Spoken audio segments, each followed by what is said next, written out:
함께 기도하시겠습니다. 내가 하나님의 아들의 이름을 믿는 너희에게 이것을 쓴 것은 너희로 하여금 너희에게 영생이 있음을 알게 하려 함이라.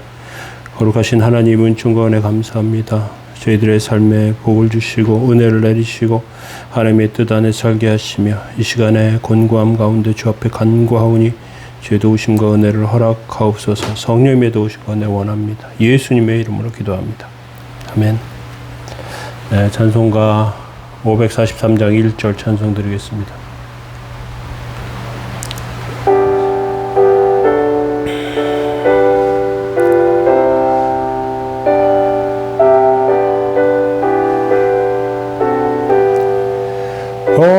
어려운 이 당할 때 나의 믿음 적으나 의지하는 내 주를 더욱 의지합니다. 세월 지나갈수록 의지할 것뿐일세. 무슨 일을 당해도 예수 의지합니다. 아멘. 시편 116편 1절에서 3절 말씀 보겠습니다. 여호와께서 내 음성과 내 간구를 들으심으로 내가 그를 사랑하는도다. 그의 귀를 내게 기울이셨으므로 내가 평생에 기도하리로다. 사망의 줄이 나를 두르고 수월의 고통이 내게 이름으로 내가 환난과 슬픔을 만날 때 내가 여호와의 이름으로 기도하기를 여호와여 주께 구하오니 내 영혼을 건지소서 하였도다. 아멘. 1절부터 4절까지 읽었습니다. 우리 오늘 시편 116편을 통해서 내 음성을 들으시는 하나님에 대해서 살펴보기를 원합니다. 우리가 전혀 생각하지 못한 병이나 사고로 가족을 잃는 경우가 있습니다. 우리 가족을 잃는 병이나 사고는 우리 마음을 아프게 합니다. 불안하게 하고요. 그리고 이것은 죽어가는 사람이 그 삶의 죽음의 문제가 다른 사람이 아니라 내 자신의 문제가 되는 그런 심각한 것입니다. 의식이 멀쩡하다면 모르는데 또 의식을 잃어간다면 또 이것도 굉장히 큰 고통이죠. 아픈 것, 힘든 것, 괴로운 것, 제3자의 시각에서 보는 것과 가족을 옆에서 보는 것은 굉장히 다릅니다. 기도가 잘 나오지 않고요. 막상 하나님께 기도하는데 또 회복되지 않을 때 더 아픔을 느끼게 됩니다.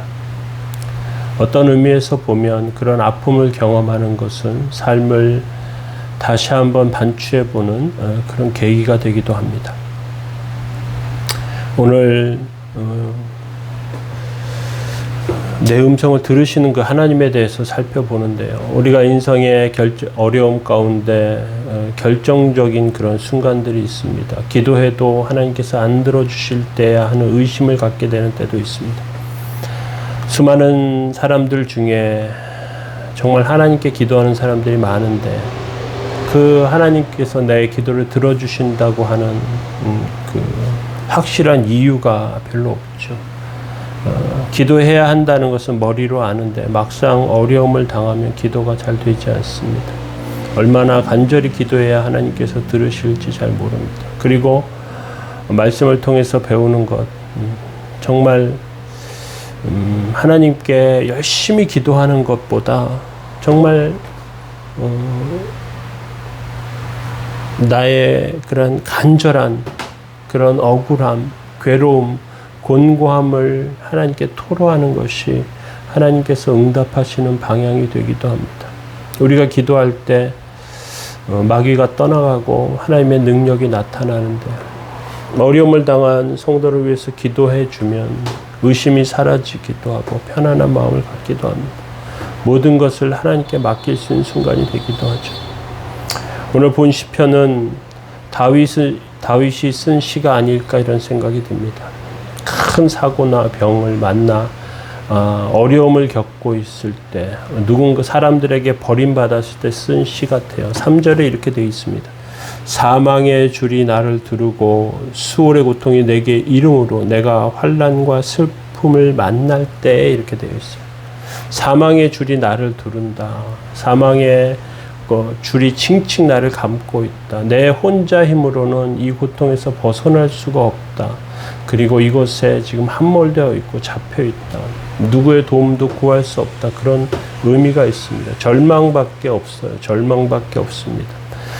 그런데 그 순간에 하나님께서는 어떻게 하시느냐. 1절에 보니까요. 여호와께서 내 음성과 내 간구를 들으심으로 내가 그를 사랑하는도다. 이렇게 되어 있습니다.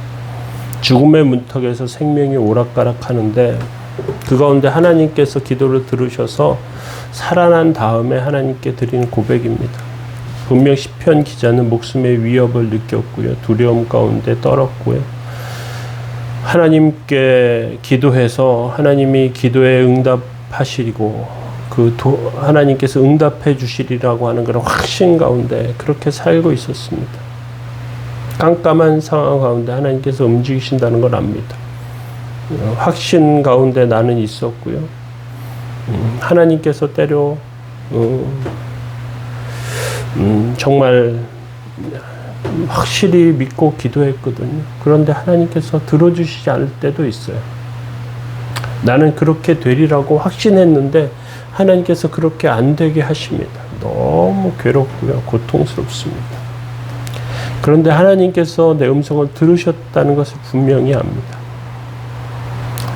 부모는 수많은 인파 속에서도 자기 아이의 음성을 듣는다고 해요. 아이들도 엄마 아빠가 자기를 부르는 소리를 듣는다고 합니다. 하나님도 우리의 신음소리, 우리 부르짖음을 들으십니다. 하나님께서 우리를 사랑하시기 때문에 그렇습니다. 하나님께서 우리를 사랑하시기 때문에 하나님의 음성을 들으시고 우리의 기도를 들으십니다. 2절에 보니까요. 그의 귀를 내게 기울이셨으므로 내가 평생에 기도하리이다. 그런 고비를 넘기고 나면 내가 깨닫게 되는 것은 하나님께서 나에게 멀리 떨어져 계신 하나님이 아니시라는 사실입니다. 그럼 난 앞으로 어떻게 해야 할까? 난 어떻게 해야 할까? 난 어떻게 살아야 할까? 난 어떤 태도를 가져야 할까? 하나님께서 들으시는 것이 분명하기 때문에 다른 어떤 것보다도 어떤 자리보다도 기도의 자리로 나아가겠다고 고백하는 것이죠. 고통과 어려움을 겪은 사람들, 그 사람들에게 필연적으로 보이는 것은 하나님께서 내 기도를 들으시고요. 그리고 나에게 중요한 것은 하나님이시고 그 하나님께 구하면서 살 수밖에 없다는 것입니다. 이것을 깨닫는 사람들, 고통을 통과한 사람들입니다. 저와 여러분들의 삶 가운데 어려움들이 있습니다. 그런데 그 어려움을 잘 통과하시기 바랍니다. 기도하는 것은 하나님 기뻐하시는 삶입니다. 그렇게 서시기 바랍니다. 기도하겠습니다. 내가 하나님의 아들의 이름을 믿는 너희에게 이것을 쓴 것은 너희로 하여금 너희에게 영생이 있음을 알게 하려 함이라. 거룩하신 하나님, 은혜와 사랑 감사합니다. 주님께서 저희들 도우시고 구원하신 줄로 아오니 이 시간에 도우시고 함께 하옵소서. 주님 아픔과 고통에서 벗어나게 하시고 일어서게 하시고 주의 뜻을 이루게 하옵소서. 성령의 도우심과 은혜를 구하오니 주님 붙드시기 원합니다. 함께 하시고 붙잡아 주시기 원하며 감사드리며 예수님의 이름으로 기도합니다. 아멘. 교회를 위해서 기도해 주시기 바랍니다.